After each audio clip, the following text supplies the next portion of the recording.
And I'm going to have a new challenge for you after I've read chapter 2. So I want you to keep your ears out, see if you can work out as I'm reading chapter 2 what your new challenge might be. And if you write me another fantastic story like that, then there's a chance that I might read it out tomorrow. So, few people have asked for just a little bit of information about the Night Zookeeper website and how to get the best out of it. So I'm just going to say one little thing that some of you may or may not have realized. When you log in to Night Zookeeper and you go to the menu, there is an option called Write. Now, if you click on Write and you go into that section, you can click Write again and you get an option of all kinds of different writing styles. Whether it's letter writing or story writing, report writing, all kinds of writing. So when I set you a challenge later, I don't want you to go and look in your lessons and challenges. I want you to use that function. I want you to go into the Write section on the website, and I want you to pick one of the free write options and write your response to the challenge that I give you. But I'm not going to tell you what that challenge is just yet. First of all, I'm going to have a sip of the Penguin Professor's hot chocolate, and then I'm going to read you chapter 2. By the way, you may have noticed there are a few new animals behind me, and I would like you today to try and spot those animals. See if they've moved, see if they've changed. Is there a new giraffe hiding somewhere? Okay, without further ado, and thank you very much for joining us today, I'm going to read you chapter 2 of my book, Night Zookeeper, The Giraffes of Whispering Wood, which is the first story that I've written about the Night Zoo world, and I read the first chapter yesterday. So if you're hearing this now, and it's the second chapter, please find my video of the first chapter, and you can listen to that, and then you can find this video, which will be available later after the end of this live broadcast for you to watch and enjoy, I hope. So, without further ado, here is chapter 2 of The Giraffes of Whispering Wood. Chapter 2. Hello, Will, my dear. Have you finished? Will turned to see Grandma Rivers peering over his shoulder at his painting. Grandma, what are you doing here? He asked in surprise. Oh, I was just passing and spotted you. She was examining the purple elephant closely. The purple elephant, it's wonderful, she said. The eternity symbol is perfect. Thanks, said Will. And these magnificent gates, did you do these too? No, replied Will, looking at the painting of some tall gates next to his elephant. That was someone else. Well, anyway, your painting is perfect. You couldn't have given me a better present, said Grandma Rivers, beaming. Will wasn't sure what she meant. His painting was part of his class project, not a present for Grandma Rivers. He was about to correct her when he remembered what her actual present was. He had wrapped it in a rush before school, a pair of woolly bed socks. He felt a twinge of guilt as he remembered that he hadn't even bought the socks himself. His mum had picked them up for him. I'm glad you like it, Grandma, he said. I'm not sure I do, said a voice. Will turned to see his teacher, Mrs. Barnes, examining his painting. She wrinkled her nose. Remember we did this yesterday. Wrinkled his nose and tutted 3 times in quick succession.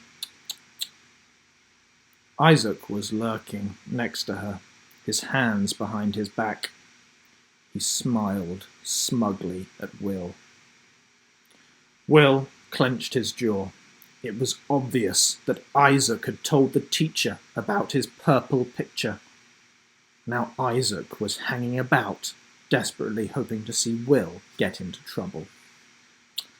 "Oh dear, what a pity," said Mrs. Barnes. "Not exactly what I was looking for, zoologically speaking." Isaac sniggered. Will flushed with a mix of embarrassment and irritation. "Does it matter?" asked Grandma Rivers. Mrs. Barnes gave Grandma Rivers a questioning look. "Well, I've never seen a purple elephant. Have you?" "You'd be surprised," replied Will's grandma. "And what's that thing on its forehead?" Mrs. Barnes asked. "It's an eternity symbol," replied Will, shifting uncomfortably from foot to foot. "Where'd you get that silly idea from?" she exclaimed. "Right here," said Grandma Rivers firmly. She rolled up the sleeves of her cardigan. Mrs. Barnes almost gasped in surprise as she caught sight of an eternity tattoo on Grandma Rivers' forearm. "Oh, how unusual," said Mrs. Barnes. Will's chest suddenly throbbed with pride for his grandma. "Would you like to see some of my other ones?" asked Grandma Rivers. She glanced at Will. Her eyes were twinkling behind her round spectacles. Will's mouth dropped, open in horror as he realized what she was about to do. "Grandma, not that tattoo, not those," he pleaded quietly. She winked at him and turned back to Mrs. Barnes. "I've got a big one right here."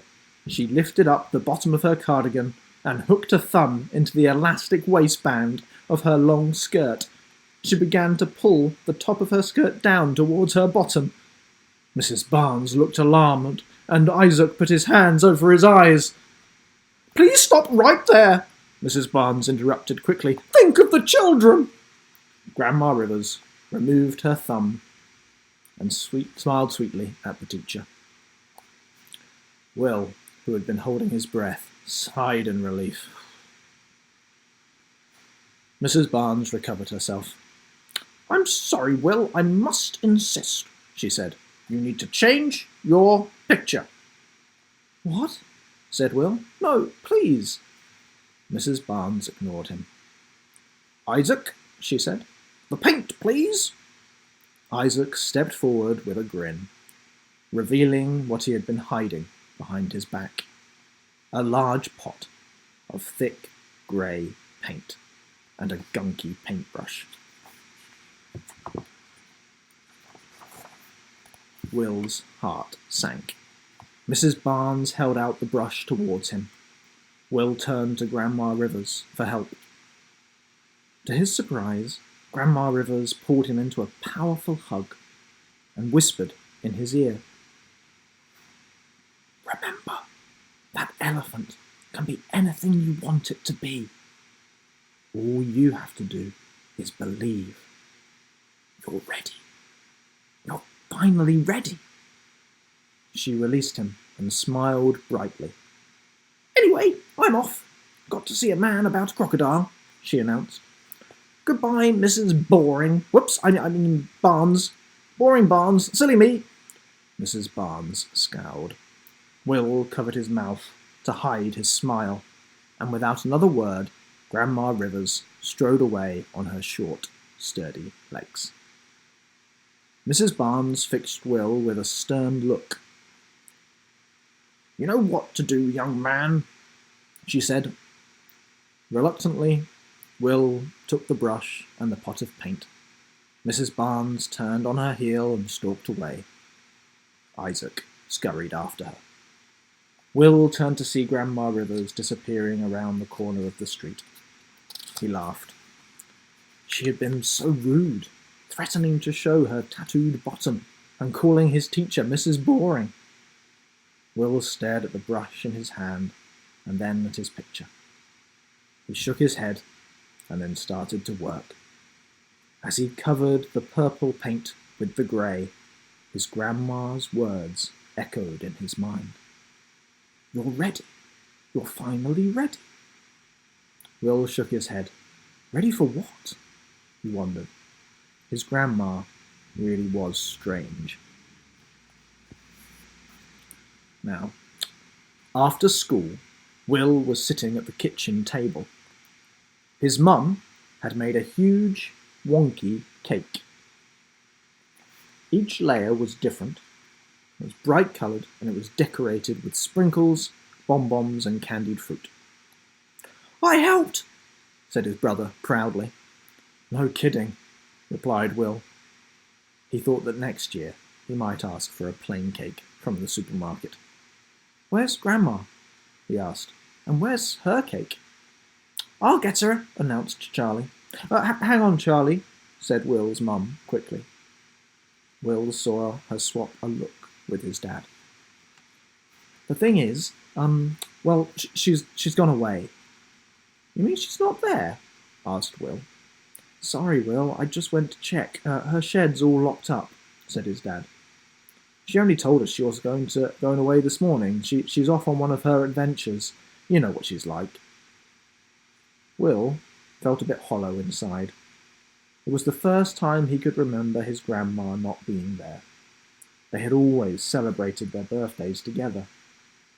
Couldn't she have waited one day? It didn't feel the same. There would be no amazing story this year. There would be fewer candles and fewer laughs. "But I haven't given her my present," he said. "It's okay," said his mum. "I gave it to her before she left." "And she left this for you." Will's mum handed him a round package. It was heavy for its size. Will removed and read the gift tag. "From here begins the battle."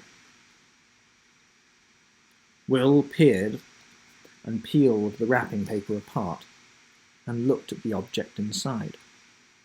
It was a large glass sphere, like an oversized paperweight. The glass was cloudy. "What's she giving you this time?" his dad asked. "No idea," Will replied. He examined the sphere more closely. He had been wrong. It wasn't the glass that was cloudy. It was more that the sphere was cloudy inside. He shook it gently. The cloudy contents swirled slowly, like grey syrup. Will was baffled. The glass felt warm in his hand, comforting even. Despite its weird appearance, he instantly liked it. He slipped the sphere into his pocket and munched thoughtfully on a slice of green birthday cake. As the others tidied up after tea, Will left the house quietly by the back door. It was almost dark. He had made a decision.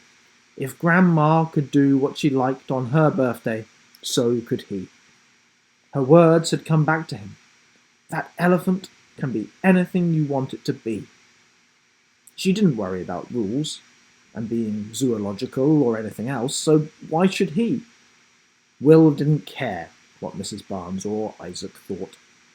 He wanted his painting to be purple, just the way his grandma had liked it. He was going to put things right. He turned out of the back gate down the alley. His heart was racing with excitement. He glanced up at Ria's house. He wondered about calling out to see if she'd keep him company, but the light in her bedroom window was off.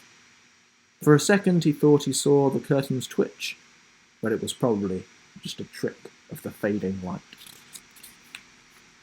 Half an hour later, Will took a step back from the mural. He clamped the end of his paintbrush between his teeth and nodded. His painting was purple again. Wonderfully purple. Will added the final touch, the yellow paint to the eternity symbol, blew out his cheeks, and smiled. "Well, Grandma, wherever you've gone, I hope you're proud of me," he said to himself quietly. All of a sudden, the outer edges of his painting began to glow. Will stumbled backwards in surprise. The eternity sign on the elephant's forehead burst into golden light.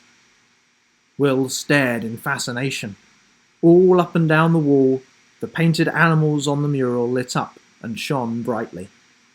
And then, to Will's astonishment, the elephant in front of him winked.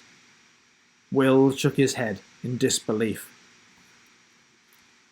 Will shaded his eyes and squinted as he watched the glowing gates next to the elephant swing open slowly and gracefully.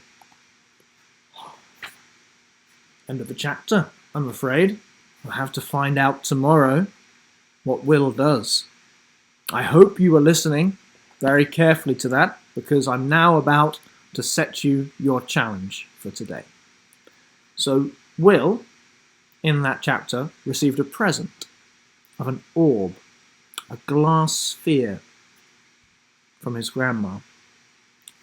Your job is to write about what you think that orb can do, what magical powers it might have. So, if you remember, if you log on to the website, go to the Write section, and you can write me a story all about that magical sphere, that magical orb, and what magical properties it might have. Thank you so much for joining me again for the second chapter today. We will be back tomorrow with the third chapter.